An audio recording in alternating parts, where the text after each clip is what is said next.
Viral guys, pria ini bertanya jika Iran negara Syiah serang Israel, bagaimana sikap umat Islam? Dan inilah jawaban Buya Yahya yang sangat tepat. Nah guys, inilah jawaban dari Buya Yahya saat ditanya mengenai bagaimana pandangan Islam mengenai yang terjadi antara Iran dan Israel saat ini. Dan inilah jawaban dari Buya Yahya. Mohon izin bertanya Buya, dalam konflik antara Iran dan Israel, kita melihat bahwa Iran menunjukkan sikap pembela Palestina yang sedang dijajah oleh Israel.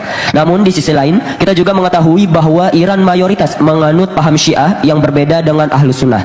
Dalam situasi seperti ini, bagaimana seharusnya sikap kita sebagai Muslim Ahlus Sunnah? Apakah kita boleh mendukung langkah Iran karena membela Palestina? Ataukah ada batasan dalam memberikan dukungan terhadap kelompok yang berbeda akidah? Mohon nasihat Buya agar kami bisa bersikap bijak dan sesuai syariat. Jazakumullah khairan. Terima kasih. Wassalamualaikum warahmatullahi wabarakatuh.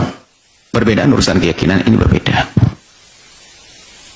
Hari ini bukan waktunya kita bicara itu. Dan kita sudah terlambat.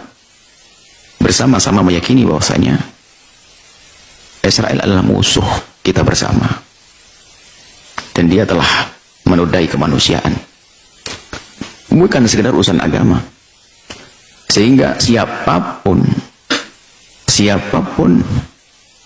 yang ingin membela Palestina hari ini, maka tentu harus kita dukung bersama. Sekarang dukungan keluar bukan dari orang yang mengaku Islam saja. Di luar Islam pun banyak dukungan untuk orang Palestina.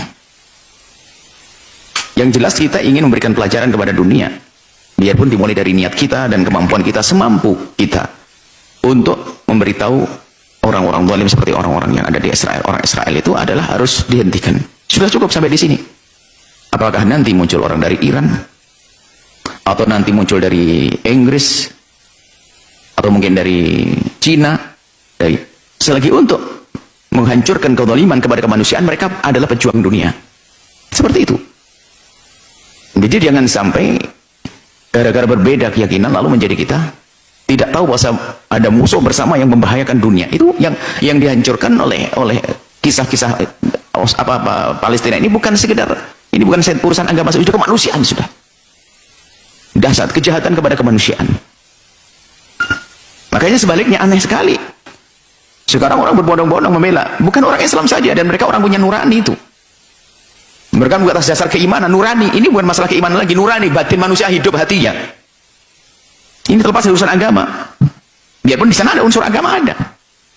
Tapi terlepas dari itu bahwasanya hati, batin, nurani. Makanya hari ini kalau ada orang tidak pernah sedih dengan kasus Palestina, tidak pernah tergerak untuk membantu Palestina, bahkan mungkin ada action juga, malah gayanya membela yang musuh Palestina. Nah, ini kan aneh sekali.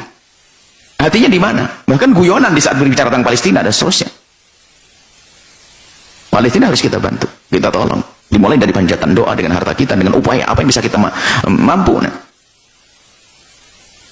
Jadi bersama-sama kita, dalam kebersamaan kita membela Palestina, tentu nanti mau tidak mau kita akan bertemu dengan orang-orang beda agama dengan kita. Karena apa? Urusan kita adalah urusan kemanusiaan. Kalau seandainya kita tidak menginginkan ada negeri yang diganggu oleh negeri lain, anggap saja misalnya nanti kok tiba-tiba, misalnya Cina, kok tiba-tiba diserang dengan zalim oleh tidak tahu satu negeri mana, satu bangsa mana, ya kita harus bela juga. Britania Inggris misalnya apa? Tiba-tiba diserang dengan zalim, kita nggak boleh diam. Itu adalah batin kita. Apalagi kita seorang iman, seorang manusia saja mengerti itu. Apalagi orang yang beriman mengaku dia berasyhadu an la ilaha illallah, asyhadu anna Muhammadar Rasulullah. Yang aneh hari ini adalah ada orang justru merendahkan orang yang ingin membela Palestina, bahkan jadi bahan guyonan. Tidak tahu, subhanallah, hati-hati. Orang-orang begitu adalah orang yang tidak punya perasaan. Akankah dia Anda izinkan hidup bersama Anda, bersama keluarga Anda, bersama lingkungan Anda? Oh, hatinya mati. Berita sejelas ini, biarpun berita itu adalah juga tidak semuanya nyampe kepada kita. Bisa jadi kalau kita mendengar secara utuh, secara sempurna, lebih dahsyat lagi. Itu adalah berita yang benar tentang Palestina, pembantaian Palestina, kezaliman pada Palestina. Seperti itu. Makanya mengherankan adalah mereka-mereka yang subhanallah atas nama Islam kadang-kadang mengaku Islam, malah guyonan, naudzubillah, subhanallah. Bahkan Anda ini kalau simpati dengan orang begitu, Anda ini bermasalah. Simpati dengan orang yang menjadikan Palestina bahan ejaan, atau tidak menganggap di situ ada pelanggaran, bahkan jadi bahan guyonan. Anda itu Tidak merasa risih dengan orang-orang semacam itu, bermasalah kok dalam diri Anda.